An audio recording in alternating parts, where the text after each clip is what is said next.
Misalnya orang seperti Gibran Rakabuming Raka, Wakil Presiden Republik Indonesia saat ini. Kita tahu bahwa sampai hari ini Gibran itu tidak punya partai. Gibran itu misalnya selalu dikaitkan dengan Golkar, ada juga Gibran misalnya dikaitkan dengan Partai Gerindra. Ketimbang Gibran itu dikait-kaitkan dengan Golkar atau dengan Gerindra, saya kira kalau Gibran ingin maju bertanding di Pilpres 2029 yang akan datang, cukup Gibran itu bergabung dengan PSI atau cukup yakinkan PSI untuk mengusung maju Pilpres nantinya. Karena kita tahu bahwa PSI itu adalah partai politik yang paling Gibran Rakabuming Raka, PSI itu adalah partai politik yang paling Jokowi. Dan bahkan kita tahu Ketua Umum PSI itu adalah adiknya Mas Gibran, yaitu Kaisang Pangarap, yang saya kira masih bisa dibicarakan dari hati ke hati soal tiket maju dari PSI. Itu yang saya bayangkan, karena dalam Pilpres itu kan bukan partai yang dilihat.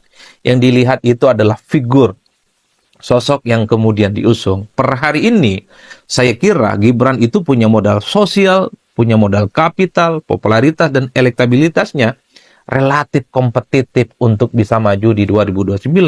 Sekalipun nanti misalnya yang dihadapi itu adalah orang seperti Prabowo Subianto, dan seterusnya, dan seterusnya. Jadi, itu yang saya bayangkan dengan pikiran-pikiran liar. Jadi, Gibran itu cukup bisa maju melalui PSI. Nah, yang kedua, orang seperti Anies Baswedan. Kita tahu bahwa pendukung Anies itu kan selama ini teriak-teriak, Anies dijegal, Anies didolimi, Anies itu kemudian dalam tanda kutip ya dikucilkan secara politik dan seterusnya dan seterusnya. Anies Baswedan tidak perlu lagi capek-capek untuk mendirikan partai politik baru jika ingin maju di 5 tahun yang akan datang. Anies dan para pendukungnya tidak perlu lagi membuli PKS yang dinilai ikut meninggalkan Anies gara-gara tidak bisa maju dalam Pilkada Jakarta. Anies cukup misalnya meyakinkan Partai Umat, partainya Amin Rais. Kita tahu bahwa Partai Umat itu adalah partai yang paling Anies Baswedan selama ini. Dengan Partai Umat, Anies sudah bisa maju, mendapatkan tiket. Dan kita tahu bahwa Anies itu adalah orang yang saya kira popularitas dan elektabilitasnya kuat di atas rata-rata, bahkan menjulang sampai langit ketujuh. Ini kan gampang, sebagai sebuah pikiran-pikiran solutif yang saya kira, supaya Anies itu bisa maju di Pilpres. Begitupun dengan orang yang seperti Ahok. Ahok selama ini adalah sosok yang katanya punya pengikut banyak, punya pendukung banyak, dan adalah sosok yang sangat mungkin dia itu naik kelas menjadi calon pemimpin nasional. Nah, Ahok kalau kesulitan mendapatkan tiket dari PDIP, bisa maju itu dari partai-partai yang lain, terutama partai non-parlemen yang butuh figur seperti Ahok. Karena Ahok itu popularitas dan elektabilitasnya katanya kuat. Oleh karena itu, Ahok tinggal yakinkan partai-partai yang tidak lolos parlemen siap mengusung Ahok, supaya partai non-parlemen ini ngasih tiket dan juga memberikan faedah dalam pileg. Siapa lagi nama-nama yang dikira top? Orang seperti Fahri Hamzah, yang selalu kritis dan kelihatan berpihak kepada rakyat. Fahri Hamzah bisa maju dari Partai Gelora. Cukup dengan Gelora, Fahri bisa tampil, bisa duet dengan Anies Mata sebagai pasangan presiden dan wakil presiden. Ini adalah orang-orang yang saya kira tinggal diuji apakah dengan adanya putusan Mahkamah Konstitusi yang menganulir ambang batas presiden 20%, orang-orang yang selama ini dinilai jagoan, dinilai top, punya basis massa, basis pendukung yang banyak, itu bisa maju di Pilpres di masa-masa yang akan datang. Cukup meyakinkan partai-partai non-parlemen supaya bisa ikut bertanding. Atau orang seperti Ganjar Pranowo dan Pak Mahfud MD yang konon popularitas dan elektabilitasnya, sisa-sisa kekuatan politiknya itu kuat. Dan itu misalnya kalau tidak dapat tiket bisa dari partai-partai yang lain. Jadi ini adalah pikiran-pikiran yang saya kira menurut saya ada faedah yang bisa kita dapatkan dengan adanya putusan Mahkamah Konstitusi soal bagaimana ambang batas presiden 20% itu tidak ada lagi. Artinya apa? Orang-orang yang punya popularitas dan elektabilitas tinggi itu bisa maju. Gibran nggak punya partai, bisa maju dari PSI. Anies Baswedan nggak punya partai, cukup dari Partai Umat. Ataupun misalnya Fahri Hamzah, Anies Mata, cukup dari Partai Gelora. Tidak perlu lagi takut dengan partai-partai besar. Bukankah dalam Pilpres itu yang dilihat adalah kekuatan figur, bukan seberapa besar dan seberapa banyak diusung oleh partai-partai politik yang lainnya. Jadi saya kira di situ ini adalah faedah dan barokah yang bisa kita dapatkan dengan adanya putusan Mahkamah Konstitusi yang membatalkan ambang batas presiden 20%. Ya, halo teman-teman, kembali lagi bersama saya di channel ini. Ya, tentu kita sudah lihat cuplikan video yang sangat menarik. Nah, mari kita lihat tanggapan para netizen tentang video tersebut. Mulyono itu sifatnya suka menikmati dari belakangnya. Layak-lagaknya di depan sopan dan sederhana. Sejak dari Solo 2012 sampai dulu. Ya, hanya orang-orang yang punya ya IQ ya 58 dan bansos yang mau pilih Gibran dan mau diperalat oleh Jokowi ya. Semoga Pak Prabowo diberi kesehatan, panjang umur dan amanah pada janjinya waktu dilantik. Nah, makjulkan dan sul ya. Sebelum terlambat, Pak Prabowo jangan sampai mau jadi boneka Mulyono. Ya, pintu tutup rapat untuk dinasti Mulyono ya. Jangan kasih celah karena gaya politiknya sangat licik. Ya, segala macam cara dihalalkan.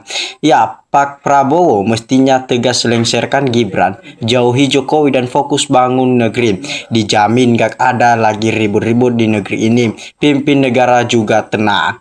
Nah, selanjutnya gak ada yang dipilih Gibran sampai kapanpun. Keluarga Mulyono sudah menjadi catatan hitam di masyarakatnya.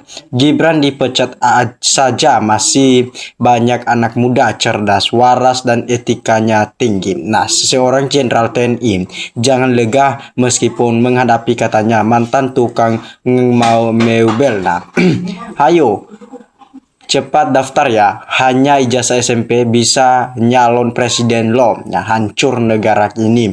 Ya, waduh ya bahaya juga kalau begitu. Ya, semoga Allah selalu menjaga Bapak Presiden Prabowo Subianto agar selalu diberikan keselamatan dan selalu diberikan kesehatan yang baik. Nah, yakin bos ya, mantap. Biar para pemimpin yang terpilih fokus kerja ya, buka lapangannya, kerja seluas-luasnya di wilayah kepemimpinannya. Amin. Ya, PSI partai apa? Nggak ada prestasinya. Rakyat sudah paham. Nah, selanjutnya macam Asia. Mudah-mudahan keberanian megak ya. Kebaikan dan kebenaran dan mampu menjauhi kecurangannya, kelicikan, kemunafikan, kejoliman dan mampu menyingkirkan kepada yang mau menyingkirkan PS. Nah, Pak Prabowo harusnya duluan memecat ya wakilnya sebelum dilengserkan Mulyono. Secepatnya DPR melengserkan Gibran. Rakyat udah nggak percaya lagi dengan Gibran. Ya, demikian selagi pemerintah sebagai panitia pemilu dan sebagai wasit belum bisa adil dalam bekerja untuk pemilu. Ya, maka jangan harap ya hasil pemilu akan bisa melahirkan keadilan bagi seluruh rakyat Indonesia.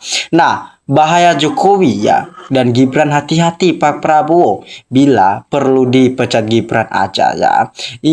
Ingatlah penjabat ya. Ingatlah menteri. Negara-negara luar ini ingin mengadu domba ya pemerintah. Negara-negara luar tak mau negara kita maju. Untuk nama besar Pak Presiden Prabowo, sekarang waktunya. Ya, Fufu-Fafa itu apa yang dijual? Sebaiknya jangan didorong-dorong maju nyawa pres ya. Kasihan, mending buat balapan mobil Tamiya. Nah, politik Jokowi ketahuan curang kepada Prabowo, mau dijatuhkan Jokowi diganti Gibran, Prabowo marah tangkap Jokowi ya. Nah, sebaiknya sesuai ambangnya. Batas partai yang lolos ke Senayan minimal 4%, jangan 0%. Nah, kalau acuan calon presiden ya, cuman elektabilitas ya yang dipakai para lembaga survei yang disponsori pemilik modal tanpa kapasitas yang mumpuni ya. Maka jangan harap negeri ini akan jadi negara maju dan bermartabat. Ya, para Jokowi presiden ya, pemetik sejarah ekonomi masyarakat kecil menjerit ya. Demikian teman-teman ya. Dikatakan juga nggak ada koalisi 30 partai nyalonin semua. Biar makin serawut ya. Semoga Pak Prabowo sehat selalu dan dilindungi dari orang jolim, amin, dan bisa memperjuangkan nasib bangsa ini. Ya, masih banyak anak muda yang punya kualitas brilian di negeri ini ya teman-teman ya. Ya, tahun 2029 ya tetap masih lama ya, dan apa Jokowi sekeluarga masih bisa bebas dan aman ya, pertanyaan itu. Nah ya, negara ini bukan milik rakyat Indonesia tetapi milik keluarga, milik yang berkuasa. Kita tunggu kehancuran rakyat kecil menjerit.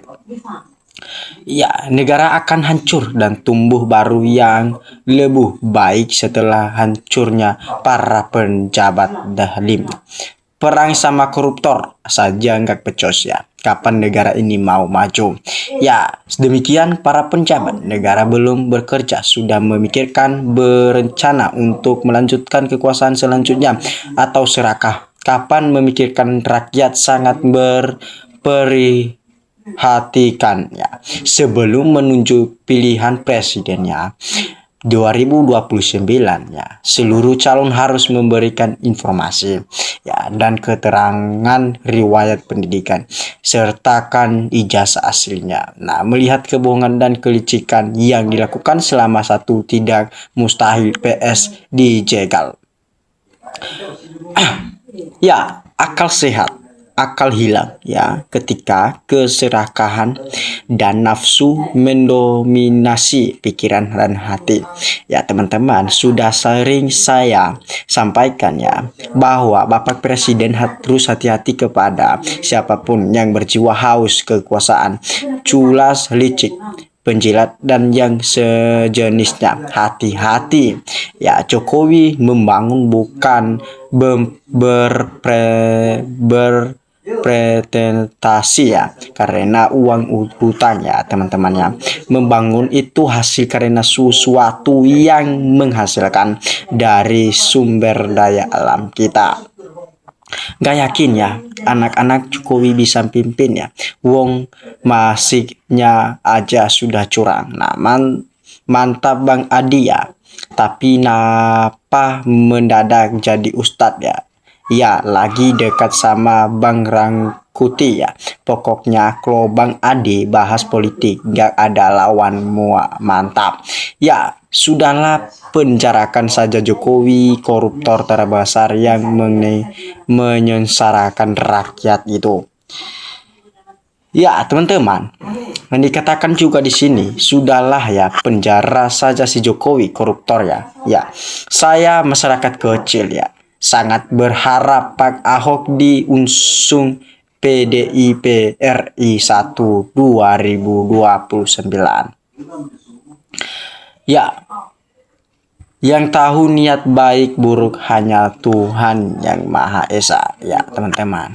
Ya, demikian teman-teman penjelasan saya, atau salam dari NKRI harga mati.